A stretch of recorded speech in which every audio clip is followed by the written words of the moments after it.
Okay. Hello, everyone. The past few weeks, I have woken up with an intense feeling of I miss vlogging. I miss my YouTube channel. This is a passion of mine. I miss my people on here. And I just kind of want to talk about where I've been. I'm literally sweating. You see, I am an 8 on the Enneagram, and I'm also a Scorpio, which means I hate being vulnerable. It's very uncomfortable. I hate it to my core, but I know every time that I am on here, it helps someone out there who's maybe feeling the same way.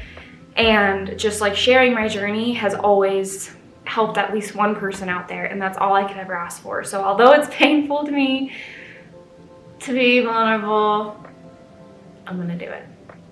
Let's start on the beginning of the journey. 2015, I graduated from Purdue, and at that time I was inspired by other vloggers out there on YouTube sharing their fitness journey, sharing their bodybuilding competitions, and so I was like, I want to do that. I want to vlog the whole thing. I want to be able to inspire people and inspire others out there. And so I started my channel then, and it kind of just grew over time. My social was growing over time, and it really helped me gain a very strong community full of just fitness and health, and it also transitioned to me just sharing my life online. Fast forward to 2018, I started what was then previously called Balance Athletica, now called Vitality. So we came out of the gate really strong. We sold out in a few seconds, and it all snowballed from there. What we really wanted to do was help women feel confident and beautiful in their own skin every single time they put on our clothes. And I truly feel like we did that, and that's what helped previously Balance Athletica explode.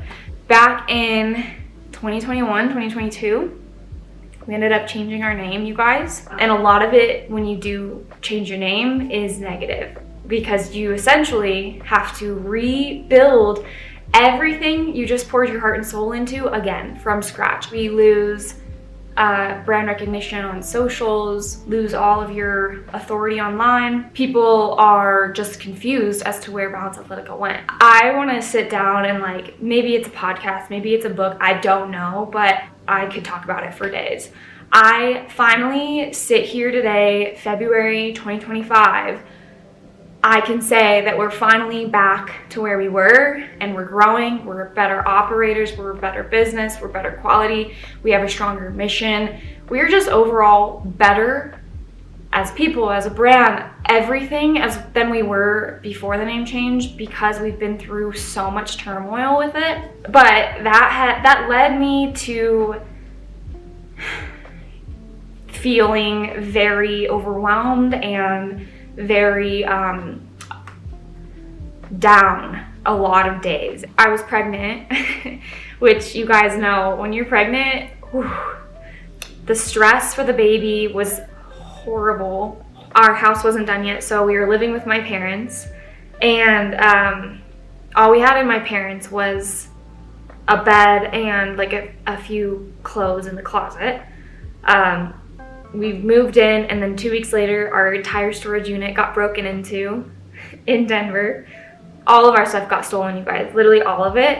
The girl in the footage is wearing my Atmos sweatpants, by the way, carrying my damn snowboard out with Steve's bike. The footage is insane. I wish I could show it to you. They caught the girl.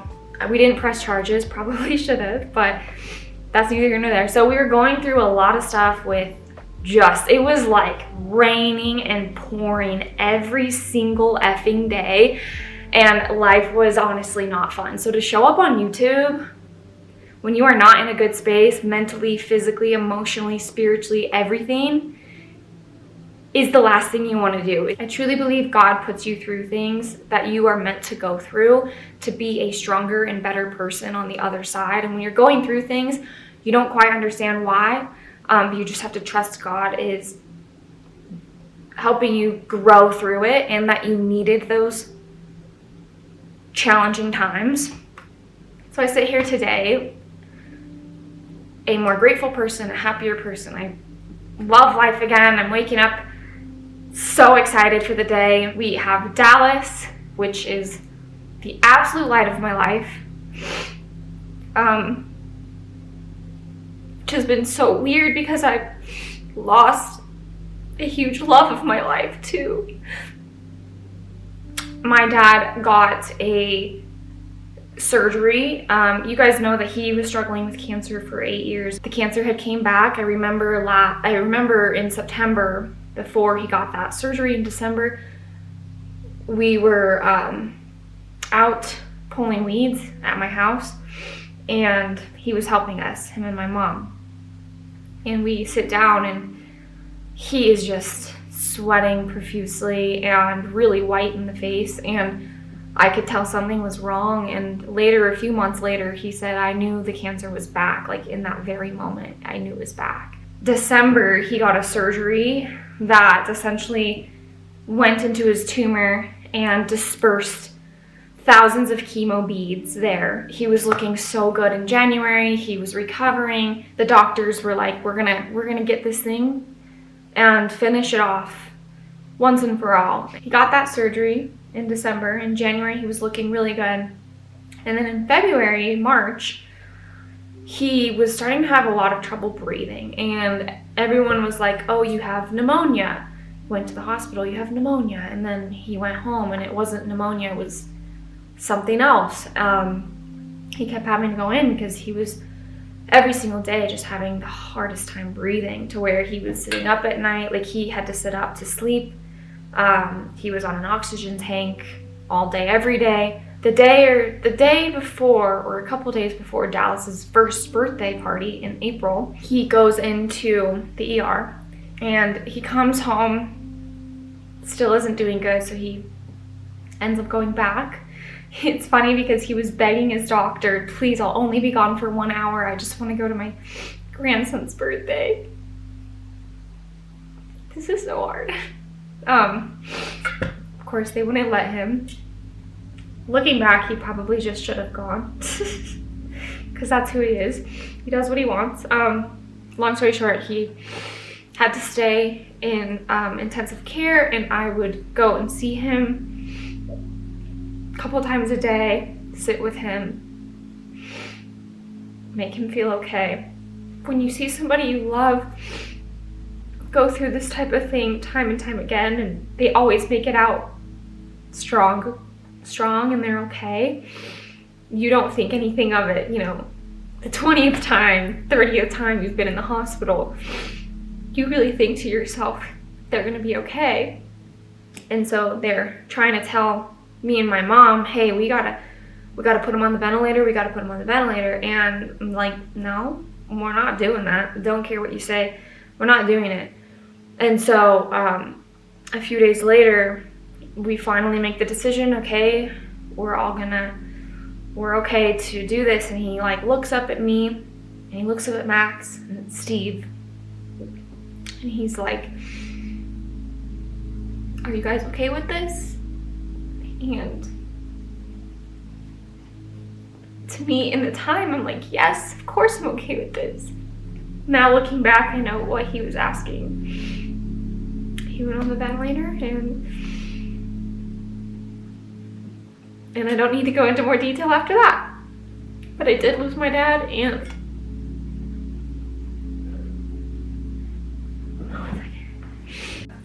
long story short, I lost my dad May 9th, and it was the most painful thing I'd ever seen, ever been through, ever experienced in my life. And yeah, you guys know, if you've been here for a while, he was my rock. He gave me strength, he gave me hope, he gave me guidance, he made me who I am today. So yeah, that's why I've been gone.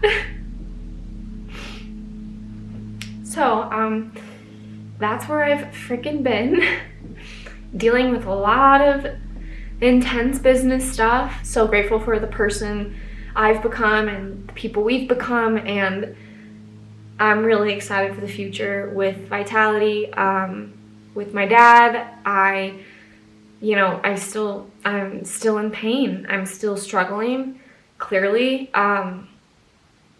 So it ebbs and flows, and I just push on and I keep going because that's who he taught me to be, and I'm not gonna let him down. I'm trying to figure out this new chapter. Like, okay, I became a mom April of 23, and then lost my dad May of 24, and now, you know, I feel like I'm in such a good spot,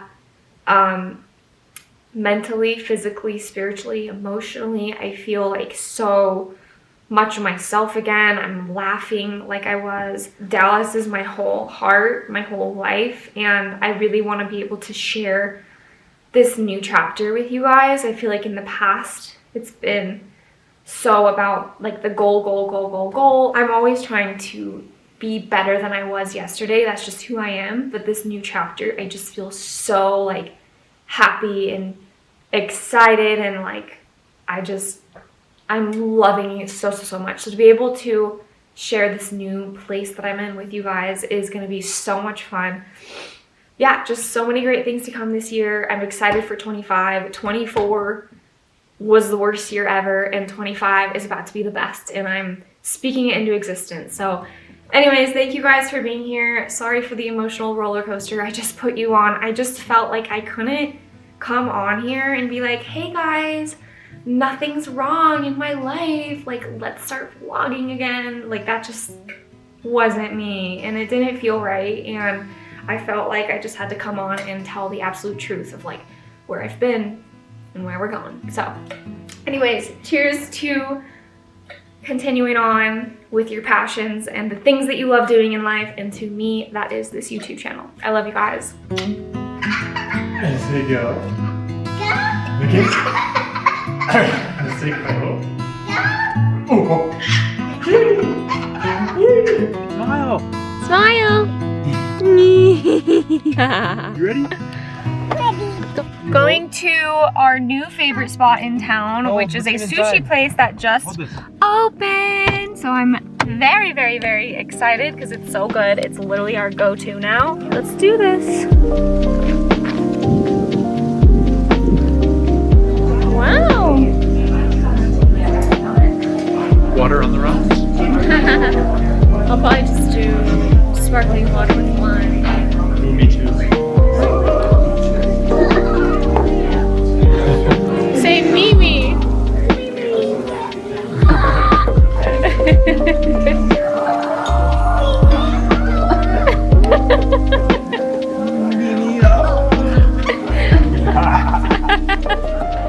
You're silly. Now we do Dallas's nighttime routine. He is right now 22 months, so almost 2, and I haven't done a nighttime routine update in quite some time, so follow along for the ride.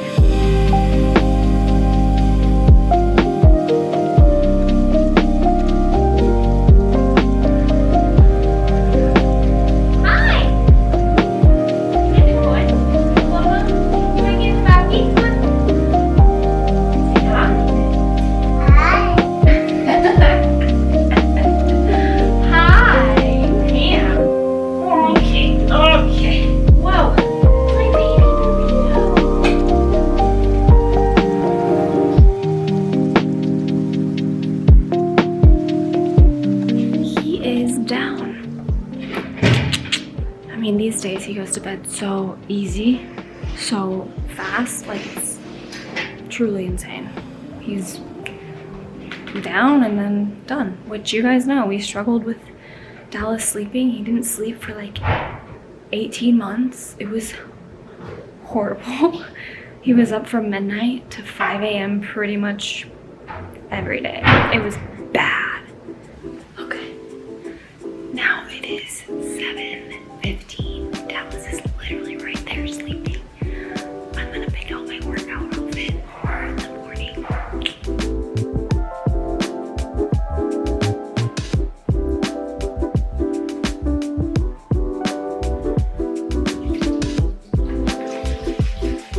Okay, I'm about to take a bath and work on my phone for probably an hour, and then watch a show, read a book, and go to sleep. But I do have to say, One thing I do have to say is I was so silly to assume things before I actually had a baby. So things like, oh, Dallas is gonna be so well traveled. He's gonna be like the most well-behaved baby. Like, we're gonna go on all these vacations. We're gonna go out to dinner all the time with him. He's just gonna have to learn how to behave in restaurants, and like, we're never gonna put an iPad in front of him at any time of day. So silly. So silly, in fact, that we had so many vacations lined up during Dallas's first year of life that by like the third one, we literally canceled the rest of them because, you know, our baby just doesn't like to sleep. So at the end of the day, I just, filming him in the restaurant tonight, I was like, it's so funny because you guys saw him in his high chair, and then he like had a manic episode where he just wanted to run, and dinners with toddlers is an interesting thing, but it's just funny because I was thinking tonight as I was filming, I was like, it's so funny, all these memories flooding back of like the parents we thought we would be, and like Dallas the world traveler and the dinner eater out at restaurants all the time. It's just funny. You really don't know until you become a parent what it's like. And now I know never to judge how I'm going to be with my child, because you really never know, and every child is different. So anyways, he is so much fun and the light of our freaking life. As you guys can see, if this was a Dallas vlog, an only Dallas vlog, I would love it to be, but I'm not going to do that to you guys or him. But we are obsessed with him and just so blessed and happy that he is our son. So anyways, thank you for coming on today's vlog. I really did miss filming for YouTube a lot, like a lot. It feels very natural to be doing this today, so thank you guys for being here, and cheers for sharing this new chapter of my life.